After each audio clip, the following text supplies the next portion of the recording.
नमस्कार, स्वागत है आप सभी का हिस्ट्री 360 चैनल में। मैं रवि कुलरिया राजस्थान से। आज के इस वीडियो में हम बात करेंगे शिक्षक भर्ती परीक्षा लेवल 2 एसएसटी के बारे में, उन विद्यार्थियों के बारे में खास तौर से जिन्होंने अभी तक सेकंड ग्रेड की पूरे जी जान से तैयारी की थी और वो रीट मेंस पर अलग से फोकस नहीं कर पाए थे और अब वो बचे हुए जो 65 दिन है उसके अंदर रीट मेंस पर पूरा फोकस करना चाहते हैं। तो बहुत ज़्यादा दिक्कत आपको नहीं आएगी। आप कभी ये सोच रहे हो कि हमने अभी तक रीट मेंस में पूरा फोकस नहीं था, पूरा ध्यान सेकंड ग्रेड पे था, अब दिन कम बचे हैं, काफ़ी लोग पहले से तैयारी करेंगे। इसमें बहुत ज़्यादा आपको सोचने की आवश्यकता नहीं है। काफ़ी कुछ मैटर आपने लगभग आपने पढ़ भी लिया है। कुछ एक चीज़ें अलग हैं जो आपको पढ़नी है और उसके लिए समय अभी बचा हुआ है, तो उसमें आपको घबराने की कोई आवश्यकता नहीं है। राजस्थान का आपने पोर्शन है वो आराम से पढ़ लिया है। राजस्थान का इतिहास, कला, संस्कृति, भूगोल आपने सेकंड ग्रेड में पढ़ा हुआ है, तो आपको कोई दिक्कत वाली बात नहीं है, उसमें आपका पूरा क्लियर है। राजस्थान का जो जनरल नॉलेज है, राजस्थान का जनरल नॉलेज सामान्य ज्ञान, उसमें बहुत सारे टॉपिक्स ऐसे हैं जो आपने सेकंड ग्रेड में नहीं पढ़े थे, तो ये आपके लिए एक बात है कि आपको नई चीज़ पढ़नी पड़ेगी इसके अंदर। और इसके लिए अलग अलग किताबें भी आई हुई हैं, शॉर्ट में भी पढ़ सकते हैं आप, बहुत ज़्यादा डिटेल की जरूरत नहीं है। ये राजव्यवस्था का टॉपिक है तो वो भी आपने पढ़ा हुआ है, फ्लैगशिप योजनाएं हैं तो वो भी सेकंड ग्रेड के चक्कर में आपने पढ़ी हैं। तो लेटेस्ट के खेल खिलाड़ी भी आपको पढ़ लिए हैं आपने, थोड़े से पुराने खेल खिलाड़ी देखने हैं तो, लेकिन राजस्थान का सामान्य ज्ञान है उसमें आपको काफ़ी सारे टॉपिक्स अलग से देखने हैं। इसके अलावा आपका जो शैक्षिक प्रबंधन है, आरटीई है, शिक्षा का अधिकार अधिनियम वगैरह, ये आपको थोड़े से अलग से पढ़ने पड़ेंगे। और इसी के बीच में आपके पहले करंट अफेयर आता है, वो आपने पढ़ते ही रहे हैं, अब आपको 2 महीने का और पढ़ना है। बाकी अब तक का करंट अफेयर आपने पढ़ा ही था राजस्थान का, और सेकंड ग्रेड में तो आपका कोई ज़्यादा टफ भी नहीं आया था, आपको तैयारी का भी थोड़ा अंदाजा हो गया होगा कि किस प्रकार से पढ़ना होता है। तो वो चीज़ें आपकी पढ़ी हुई हैं, राजस्थान वाला पोर्शन आपने पढ़ा हुआ है। इसके अलावा साइकोलॉजी आपकी पढ़ी हुई है, उसमें आपको कोई दिक्कत वाली बात नहीं है। तो राजस्थान का सामान्य ज्ञान आपको थोड़ा सा अलग से पढ़ना है। इसके अलावा शैक्षिक प्रबंधन है, आरटीई है, इस प्रकार से जो है। इसके अलावा आप मान सकते हैं आईटी आपका है, लास्ट में 5 क्वेश्चन आईटी के आएंगे। साइकोलॉजी आपने पढ़ लिया, तो ये थोड़ा सा आपका जीके के थोड़ा अलग पोर्शन है। बाकी लगभग पोर्शन आपका वही है जो आपने सेकेंड ग्रेड के अंदर पढ़ा है, तो उसमें आपको कोई चिंता करने की आवश्यकता नहीं है। फिर आपका सब्जेक्ट आता है विषय के अंदर, वहां आपने 8 विषय पढ़े हैं, शिक्षण विधियां पढ़ी हैं, तो शिक्षण विधियां लगभग वही है, उसमें आपको कोई दिक्कत वाली बात आएगी नहीं। फिर पहला, अब यहाँ पर 4 विषय आपके छूट गए हैं, विषय बचे हैं 4, उसमें आप 8 पढ़ रहे थे। तो यहाँ इतिहास है, इतिहास के अंदर आपके 2 ही टॉपिक एक्स्ट्रा हैं, एक तो आपका सल्तनत काल है और एक आपका महाजनपद वाला, दो टॉपिक है। सल्तनत काल थोड़ा सा बड़ा है, महाजनपद तो आराम से एक 1.5 पेज में पूरा कवर हो जाता है। तो ये भी कोई इतिहास भी आपने लगभग सारा वही मैटर है, वही राष्ट्रीय आंदोलन है, वही सिंधु घाटी सभ्यता है, वही मौर्य है, वही वैदिक है, सब आपने पढ़ा हुआ है। तो इतिहास में भी आपको कोई चिंता की बात नहीं है, 2 दिन में आप कवर कर लेंगे। फिर दूसरे नंबर पर आता है आपका भूगोल। तो भूगोल में आप के कुछ टॉपिक हैं वो अलग से दिए हुए हैं, 2-3 टॉपिक, तो उसमें भी आपको कोई ज़्यादा दिक्कत वाली बात तो आएगी नहीं। 2-3 दिन में, मतलब इतना मैटर है कि आप अपना सब्जेक्ट है वो 2-2 दिन में ये कवर कर लेंगे आप। बाकी आपका सेकंड ग्रेड में अच्छे से तैयारी की हुई है, एग्जाम भी आप उसके संबंध में दे चुके हैं।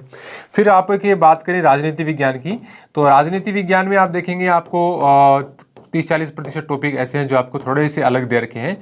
तो राजनीति विज्ञान वैसे आरपीएससी तो डीप पूछती है, हालांकि जो अधीनस्थ बोर्ड है वो प्रश्न तो बहुत अच्छे बनाता है, लेकिन ज़्यादातर हमने देखा है कि उतने ज़्यादा कॉन्सेप्चुअल क्वेश्चन बनाने की बजाय फैक्चुअल क्वेश्चन उसमें ज़्यादा आते हैं। बाकी तो देखने वाली बात होगी कि रीट में वो किस प्रकार से करते हैं, लेकिन 3-4 दिन के अंदर, 5 दिन के, मतलब ज़्यादा से ज़्यादा आप हफ्ता भी मानेंगे तो भी आपका आसानी से इसको कवर कर लेंगे, राजनीति विज्ञान को और अर्थशास्त्र को। अर्थशास्त्र में आप मानेंगे एक तो काफ़ी सारे टॉपिक आपके अलग हैं, 2-3 टॉपिक ही ऐसे हैं जो आपके सेम हैं, जो कि सेकंड ग्रेड में थे और जो कि थर्ड ग्रेड में है। तो बाकी आपके अलग टॉपिक हैं काफ़ी अर्थशास्त्र में। राजनीति विज्ञान में भी कई टॉपिक अलग हैं, भूगोल में उतने अलग नहीं है, इतिहास में भी 2 ही टॉपिक आपके अलग हैं बाकी। लेकिन ये जो आपका सब्जेक्ट है, अभी तक आप 8 पढ़ रहे थे, शैक्षणिक रीति विज्ञान वही है, कोई विशेष अंतर नहीं है। थोड़ा सा आप एक बार रिवाइज कर लेंगे और एक टॉपिक और देख लेंगे तो आपका वो पूरा हो जाएगा। और ये भी आप सब्जेक्ट भी कवर कर सकते हैं, आप जीके आप पूरा पढ़ ही रहे थे, थोड़ा सा पोर्शन अलग है। मतलब कोई भी आपको ये सोचने की आवश्यकता ही नहीं है कि मैं लेट हो गया हूँ, लेट बिल्कुल भी नहीं हुई है यहाँ पे। आपने 70% पार्ट ऐसा था जो आप अब तक पढ़ रहे थे और वो पार्ट आपने एग्जाम ओरिएंटेड इस प्रकार से पढ़ा है कि आपको पेपर देना था और आप पेपर दे के आए हैं, तो उसकी तैयारी आपने निश्चित रूप से अच्छी ही की होगी। कोई कमी उसमें रही है तो निश्चित रूप से आप उसको रीट में कवर करने का प्रयास करेंगे। फिर आप जैसे राजस्थान का ये सारा हो गया है। अब देखिए किताबों के बारे में विद्यार्थी पूछ रहे थे, तो किताब राजस्थान का इतिहास, कला, संस्कृति, भूगोल वगैरह के लिए आपके पास है ही। राजस्थान के सामान्य ज्ञान के लिए अलग से कई प्रकाशंस की किताब आई हुई है, वो आप पढ़ सकते हैं। कुछ डिटेल में आई हुई हैं, कुछ शॉर्ट में आई हुई हैं। आप शॉर्ट में आई हुई वो पढ़ने की कोशिश करना, क्योंकि ज़्यादा टाइम इतना अभी बचा हुआ नहीं है। करंट अफेयर अभी तक आप पढ़ ही रहे थे।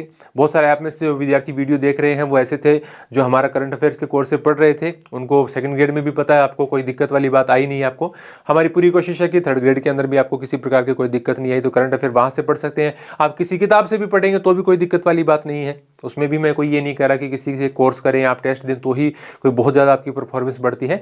लेकिन जो विद्यार्थी हमारे टेस्ट दे रहे थे और नोट्स पढ़ रहे थे उनको करंट अफेयर में कहीं कोई दिक्कत आई नहीं। इसी प्रकार से अर्थशास्त्र में यदि आप चाहें तो आप अलग से, जैसे एनसीईआरटी का अर्थशास्त्र में टॉपिक ज़्यादा है, चेंजेस हैं आपके सेकंड ग्रेड से, लेकिन अर्थशास्त्र इतना है कि मतलब आप 30-40 पेज के अंदर उसको एकदम उसका निचोड़ निकाल सकते हैं। इससे ज़्यादा अर्थशास्त्र थर्ड ग्रेड के अंदर है ही नहीं, तो आप पढ़ सकते हैं। एनसीईआरटी के नोट्स मैंने एप्लीकेशन के ऊपर इसके उपलब्ध करवाई दिए हैं। टेस्ट सीरीज आपकी इसकी 23 तारीख से चालू है, तो 23 से आप इसके टेस्ट दे देना। नोट्स के अलावा एक्स्ट्रा चीज़ें हैं जो हैं वो मैं टेस्ट में शामिल कर लेता हूँ, ताकि वहाँ से आपके डायरेक्ट क्वेश्चन आने की संभावना बनी रहे। इसी प्रकार से इतिहास, वैसे तो आपका पढ़ा हुआ ही है, आपने ओल्ड क्वेश्चन निकाल लिए हैं सारे सेकंड ग्रेड में, तो 2 टॉपिक के लिए मैं ये नहीं कहूँगा कि आप मेरे कोर्स की ओर आएँ, ऐसा नहीं कोई ज़रूरी है। नहीं आपका इतिहास थोड़ा वीक रहा है तो आप इतिहास की हमारी टेस्ट सीरीज है, कोई ज़्यादा मूल्य नहीं है, 50-55 रुपये में टेस्ट लेते हैं हम, तो उसमें आप इतिहास वाली टेस्ट जरूर दे देना। मैंने काफ़ी अच्छे प्रश्न शामिल करने की कोशिश की है, इस लिहाज से कि यदि थोड़ा टफ भी बनाते हैं तो भी हमारे उसमें से क्वेश्चन अटेम्प्ट हो जाएगा। काफ़ी सारे क्वेश्चन मैंने उसमें शामिल किए हैं और इसके एनसीईआरटी के नोट्स भी आपको उसमें एक जगह एक अलग कोर्स में देखने को मिल जाएंगे। बाकी हम कोशिश करेंगे समय समय पर, लेकिन ये तो मैंने लास्ट में इसलिए बात बताई है कि कई विद्यार्थी कोर्स के बारे में पूछते हैं। नहीं तो आपके पास किताबें हैं, किताबों से आप पढ़ते हैं, अच्छी तैयारी करते हैं, ओल्ड पेपर सॉल्व करते हैं, तो आपको कोई दिक्कत आने वाली नहीं है। करंट अफेयर में 2 महीने का आपको करंट अफेयर और पढ़ना है, और फ्लैगशिप योजनाएं आपने पढ़ी हैं, कुछ आप जन कल्याणकारी योजनाएं और पढ़ लेना। मैं यूट्यूब पर भी उनको पढ़ाने की कोशिश करूंगा। तो आपको बिल्कुल मेरे कहने का मतलब ये सोचने की आवश्यकता नहीं है, लगभग तैयारी आपकी कंप्लीट है। थोड़ा सा आपको एक्स्ट्रा प्रयास करेंगे, इतने में आप कवर कर लेंगे सारी चीज़ों को, तो बहुत अच्छे। यदि आपका किसी कारण से सेकंड ग्रेड में ज़्यादा अच्छा नहीं बन पाया है, या आप लोग को लग रहा है पता नहीं होगा कि नहीं होगा, किनारे पर है, तो ऐसी स्थिति में आपको ज़्यादा उस एग्ज़ाम को भूल जाइए। उसको सोचने के बजाय वो आपको बेनिफिट देगा, उसका एक्सपीरियंस। आप रीट मेंस में पूरी तरीके से लग जाइए, पर्याप्त समय अभी बचा हुआ है और एक अच्छी तैयारी आप कर सकते हैं। आप पहले से जुड़े हुए हैं तो आपको बताने की जरूरत नहीं है लाइक कमेंट की, नए हैं तो आप सब्सक्राइब जरूर कर लीजिए। निश्चित रूप से हम आगे आने वाले 2 महीने के अंदर और इसी भर्ती के ऊपर पूरी तरह फोकस रहेंगे और आप विद्यार्थियों की हेल्प करते रहेंगे। धन्यवाद।